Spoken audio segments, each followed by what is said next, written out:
یہ محمد الرسول اللہ کی نوید ہے، وَهُوَ الصَّادِقُ الْمَصْدُوقُ، وہ سچے ہیں، ان کی صداقت پر خود اللہ گواہ ہے، لہذا وہ دور آ کر رہے گا، اس میں کسی بھی بندہ مومن کے لیے کسی شک و شبے کی کوئی گنجائش نہیں۔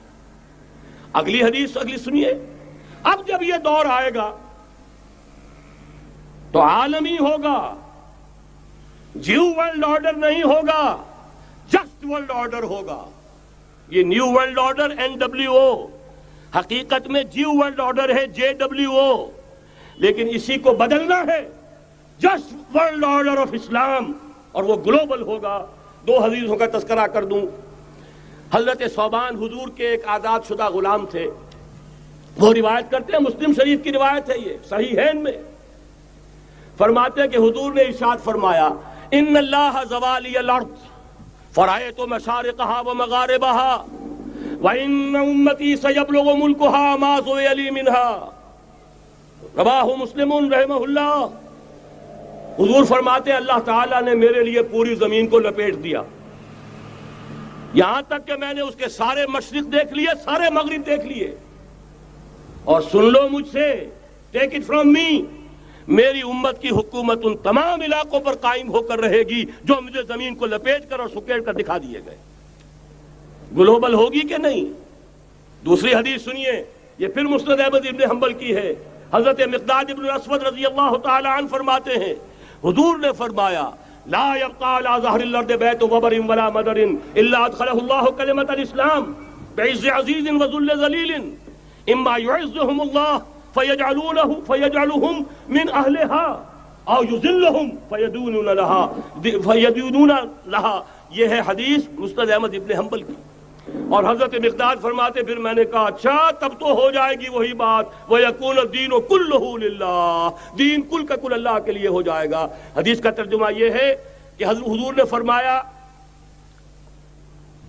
روئے زمین پر نہ کوئی اینٹ گارے کا بنا ہوا گھر رہے گا، نہ کوئی اونٹ کے بالوں کے بنے ہوئے کمبلوں کا خیمہ رہے گا جس میں اللہ تعالیٰ کلمہ اسلام کو داخل نہ کر دے۔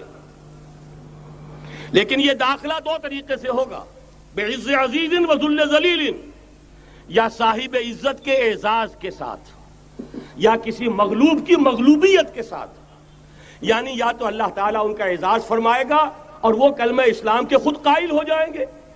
جب گھر والا خیمے والا اسلام لے آئے گا تو اسلام اس کے گھر میں داخل ہوگا، اس کو بھی عزت نصیب ہوگی۔ وَلِلَّهِ الْعِزَّةُ وَلِرَسُولِهِ وَلِلْمُؤْمِنِينَ، عزت تو حق ہے اللہ کا، اس کے رسول کا اور اہل ایمان کا۔ اور اگر وہ اسلام قبول نہیں کرے گا تو یؤتُ الْجِزْیَةَ عَنْ یَدٍ وَهُمْ صَاغِرُونَ، چھوٹے ہو کر رہنا پڑے گا، جزیہ دینا ہوگا، اسلام کی بالادستی قبول کرنی ہوگی۔ بتائیے اس کے بعد بھی کوئی شک ہے؟ یہ ہے آسمانی نقشہ۔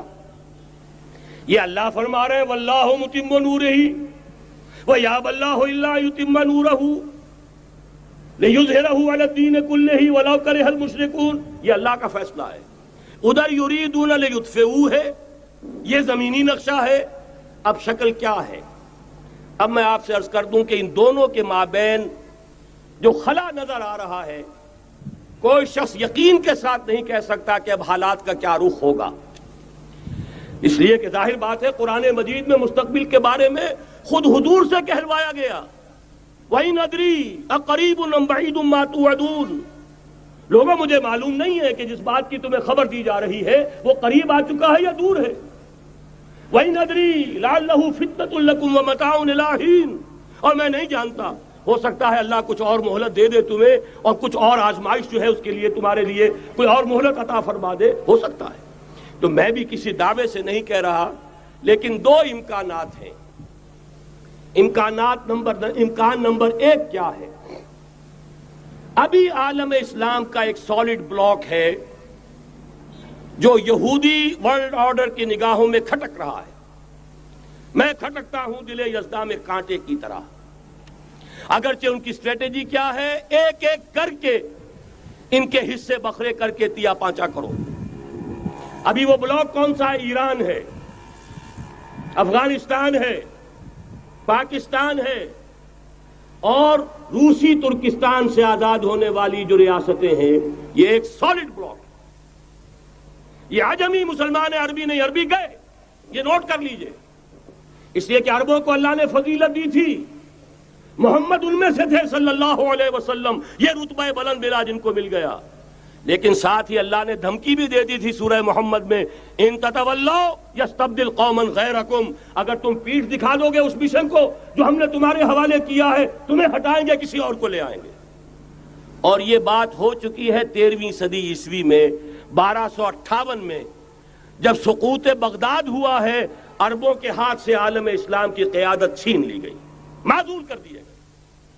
اس کے بعد قیادت کن کے ہاتھوں میں آئی؟ ترکوں کے ہاتھ میں، ترکان تیموری ہندوستان میں، ترکان صفوی ایران میں، ترکان سلجوقی مڈل ایسٹ میں، اور ترکان عثمانی کا تو کہنا ہی کیا ہے، وہ ایشیا مائنر سے چل کر آپ کو معلوم ہے کہ مشرقی یورپ کا کتنا بڑا علاقہ، دی گریٹ آٹومان امپائر اس صدی کے آغاز تک قائم تھی۔ اس صدی میں عجیب عجیب معجزے ہوئے ہیں۔ گریٹ آٹومان امپائر جو 3 بر اعظموں پر محیط، نام و نشان ختم۔